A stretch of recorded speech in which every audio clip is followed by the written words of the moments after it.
ঢাকা খুলনা মহাসড়ক প্রাইভেটটা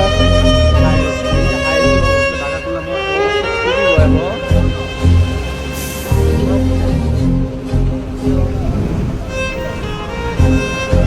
হাইসের অবস্থা 15 জন dead body একটা প্রাইভেট কার একটা হাইস প্লাস হচ্ছে এই যে একটা বাস